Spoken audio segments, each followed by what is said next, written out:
Faites rayonner la foi sur le continent numérique. Ensemble, recueillons plus de 200 000 $ en 2012.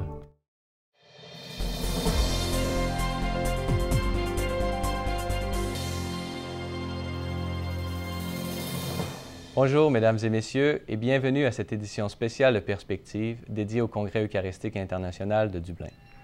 C'est au son d'une cloche, symbole de rassemblement, d'invitation à la prière et à la réconciliation, que s'est ouvert hier le 50e Congrès eucharistique international en Irlande.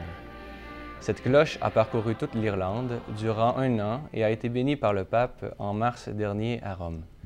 Benoît XVI a envoyé le cardinal Marc Ouellet, préfet de la Congrégation pour les évêques, comme légat officiel. L'Église d'Irlande traverse un temps de purification. Une pierre de guérison avait été inaugurée par l'Église irlandaise afin d'aider les victimes. Monseigneur Martin, archevêque de Dublin, a béni cette pierre sur laquelle a été inscrite une prière. « Seigneur, nous sommes si peinés de ce que certains de nous ont fait à tes enfants en les traitant si cruellement, surtout alors qu'ils étaient dans le besoin. Nous leur avons infligé une souffrance qui perdure. Ces actes n'ont jamais été voulus par toi. Aide-nous et guide-nous, Seigneur, afin que nous les aidions. » Une célébration en plein air a rassemblé plus de 22 000 pèlerins venant de 102 pays, dont 1200 du Canada, la plus grande délégation après celle d'Irlande. Plusieurs de nos évêques sont présents. Monseigneur Gérald Cyprien Lacroix, archevêque de Québec, Monseigneur Terence Prendergast, archevêque d'Ottawa, Monseigneur Thomas Cullen, archevêque de Toronto, Monseigneur Legat, Monseigneur Michael Miller, archevêque de Vancouver, qui donnera une catéchèse mercredi prochain. La Ville de Québec, ayant été le lieu du précédent congrès eucharistique, y tient donc une place spéciale. Monseigneur Marc Ouellet est présent en tant que légat du pape. Sœur Doris Lamontagne a eu l'honneur de lire la première lecture en français, tirée du livre de l'Exode. En voici un extrait. Moïse vint rapporter au peuple toutes les paroles du Seigneur et tous ses commandements. Le peuple répondit d'une seule voix. Toutes ces paroles que le Seigneur a dites, nous les mettrons en pratique. Moïse écrivit toutes les paroles du Seigneur. Le lendemain matin, il bâtit un autel au pied de la montagne et il dressa 12 pierres pour les 12 tribus d'Israël. Puis il chargea quelques jeunes Israélites d'offrir des holocaustes et d'immoler au Seigneur de jeunes taureaux en sacrifice de paix. Moïse prit la moitié du sang et le mit dans des bassins. Puis il aspergea l'autel avec le reste du sang. Il prit le livre de l'Alliance et en fit la lecture au peuple. Celui-ci répondit: « Tout ce que le Seigneur a dit, nous le mettrons en pratique. Nous y obéirons. » Moïse prit le sang, en aspergea le peuple et dit: « Voici le sang de l'alliance que, sur la base de toutes ces paroles, le Seigneur a conclu avec vous. » Verbum Domini.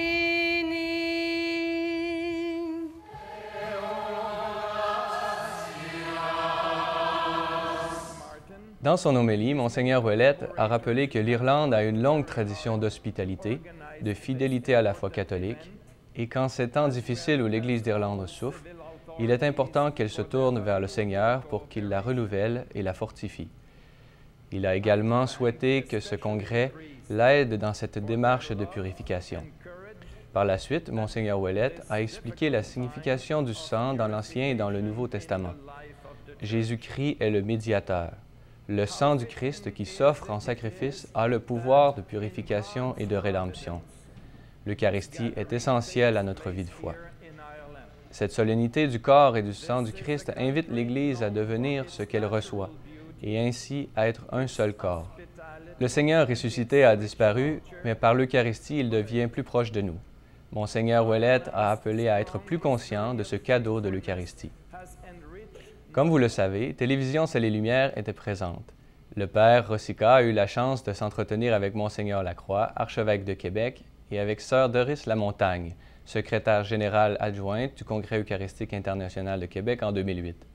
Durant cette entrevue, Monseigneur Lacroix a exprimé ce qu'il considère être le fruit du Congrès dans son diocèse. Il a mentionné à titre d'exemple le réveil de la jeunesse catholique de Québec, la création de la web-télé ecdq.tv, qui depuis n'a cessé de couvrir les différents événements diocésains. À un autre niveau, il a mentionné combien les gens ont approfondi leur relation personnelle avec le Christ, spécialement à travers l'adoration eucharistique. Enfin, Monseigneur Lacroix a mentionné comment la portion du peuple de Dieu qui lui est confiée avait redécouvert la fierté de son histoire et de son identité catholique. Nous vous présentons un extrait de cette entrevue. Ils sont très, très bons amis du Canada et de Québec. Et puis, ils ont le souvenir vivant de l'expérience du Congrès eucharistique en 2008. J'ai Monseigneur Gérald Lacroix, l'archevêque de Québec et le primat du Canada. Et à côté de lui, Sœur Doris. On connaît très, très bien Sœur Doris, c'est la coordinatrice nationale pour le Congrès eucharistique ici en Irlande. Et puis, c'est un grand ami de C'est les Lumières. Monseigneur Lacroix, bienvenue. Merci, Père Rosica. Bonjour. Qu'est-ce que ça fait pour vous aujourd'hui? Vous avez vécu l'événement en 2008 et puis maintenant, vous revivez toute l'expérience. C'est cette expérience de l'Église internationale avec un peuple, d'être accueilli ici en Irlande par le peuple catholique et de retrouver des pèlerins du monde entier. C'est une expérience d'Église qui nous rappelle qu'on est vraiment une famille internationale. C'est extraordinaire. Sœur Doris, qu'est-ce que ça vous fait aujourd'hui? Toute la préparation pendant 2 ans de réunions, puis j'ai une montagne de courriels de vous depuis 2 ans. Qu'est-ce que ça fait pour vous? Bien, je suis venue il y a 2 ans justement voir l'organisation, comment ils se préparaient à vivre l'événement et je trouve que c'est extraordinaire tout le temps, toute l'énergie.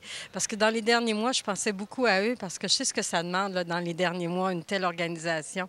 Donc, je suis vraiment bellement surpris de toute la splendeur de l'organisation, de cette messe qu'on vient de vivre, de tout ce qui va se vivre cette semaine. On sent que le peuple irlandais là, attendait l'événement et on va souhaiter pour eux, avec eux, de vivre un rafraîchissement, comme la température. Chaque événement ecclésial a un background, un arrière-fond assez important. Nous avions un autre arrière-fond pour les Journées mondiales en 2002 et bien sûr pour 2008. Qu'est-ce que c'est l'importance de cet événement pour l'Irlande à ce moment de son histoire? Bien, justement, le thème qu'ils ont choisi, là, Kevin Doran me disait que lorsqu'ils sont venus à Québec, ils se demandaient justement quel background donner à l'événement. Et c'est là qu'il y a eu l'intuition de l'Eucharistie communion avec le Christ et entre nous, en célébrant le 50e anniversaire, le 50e congrès eucharistique, le 50e anniversaire de Vatican II, donc de nous centrer sur le thème de la communion. Fait que je trouve que c'est très prophétique. Et de le vivre ici, en Irlande, dans un peuple qui a vécu des épreuves que tout le monde connaît, et de retrouver dans le cœur du Christ le sens de cette communion avec lui pour mieux la vivre avec nous. Il y a comme juste le Christ qui peut nous faire renaître de toutes nos souffrances et de toutes nos douleurs. Moi, je trouve que c'est très prophétique. Aujourd'hui, lundi 11 juin 2012, se déroulait la 2e journée du Congrès eucharistique de Dublin. Comme à chaque congrès eucharistique, les catéchèses occupent une place centrale pendant toute la semaine. Ces catéchèses cherchent à approfondir la spiritualité des catholiques à l'égard de l'Eucharistie. Aujourd'hui, le frère Alois Losser a présenté une catéchèse sur l'unité de la foi baptismale entre les différentes églises.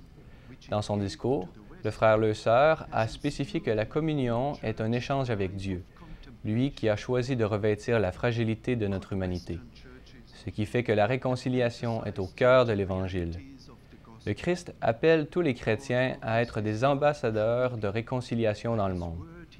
Le frère Losser a aussi évoqué l'exemple du frère Roger, fondateur de la communauté œcuménique de Thésée, qui a su discerner la présence du Christ chez les baptisés de toutes les confessions. Pour lui, la communauté de Thésée donnait une visibilité à l'unité du corps du Christ. Voici un extrait de la catéchèse du frère Losser. Ce qui touche les jeunes est primordial. C'est même une préoccupation quotidienne. Comment trouver de nouveaux chemins pour communiquer l'Évangile aux jeunes d'aujourd'hui? Semaine après semaine, nous accueillons à Thésée des jeunes de tous les pays d'Europe et aussi des autres continents, avec toute leur diversité.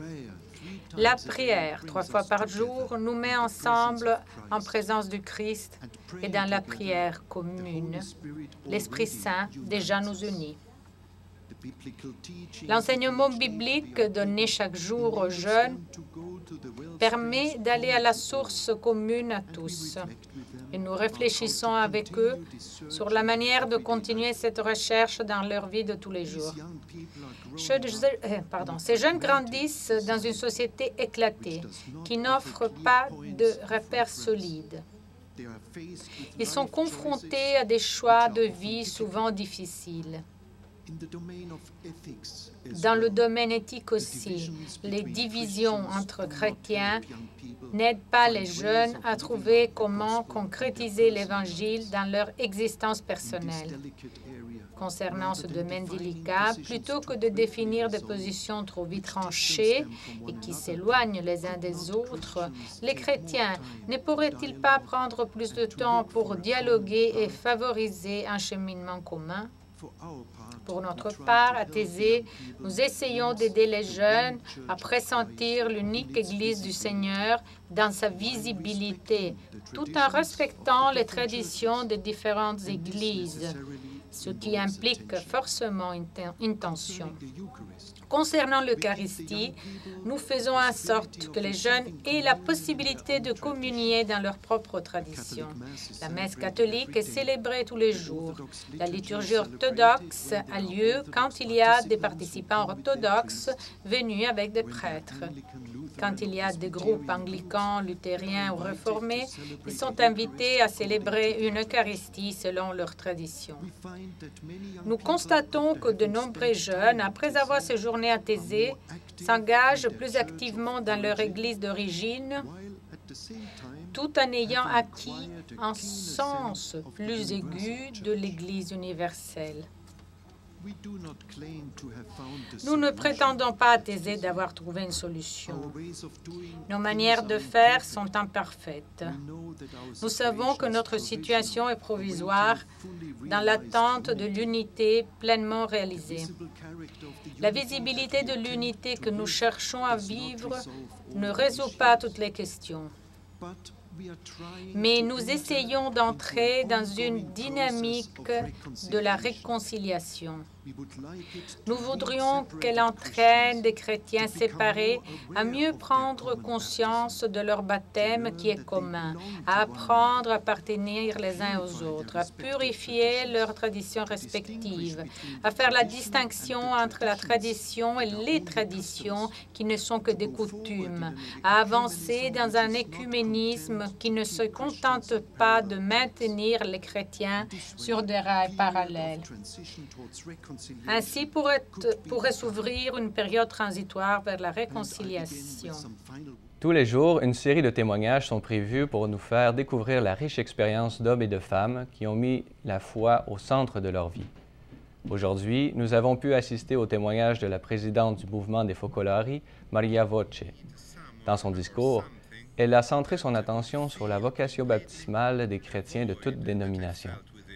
En effet, elle a manifesté comment la réception du baptême confère non seulement le droit de s'appeler chrétien, mais également le devoir de construire la communion entre nous. Pour répondre à cet appel d'unité, Maria Voce a proposé plusieurs histoires reliées à la fondation et à la vie du mouvement des Focolari. Ces expériences ont servi à démontrer à quel point la prise de conscience de la présence de Jésus parmi nous est importante pour le dialogue œcuménique. En ce sens, elle a affirmé que cette présence de Jésus est l'aide la plus puissante pour le chemin des chrétiens vers la pleine communion. Elle donne la lumière sur les pas à faire, elle donne le courage de réaliser les résolutions prises, et elle fait mettre en commun les joies et les souffrances. En outre, Jésus nous pousse à regarder le monde ensemble tel que lui le regardait, pour l'aimer, le sauver, pour faire expérimenter à tous les hommes sa lumière et sa paix. L'Église dépasse ainsi d'une certaine façon les frontières des édifices.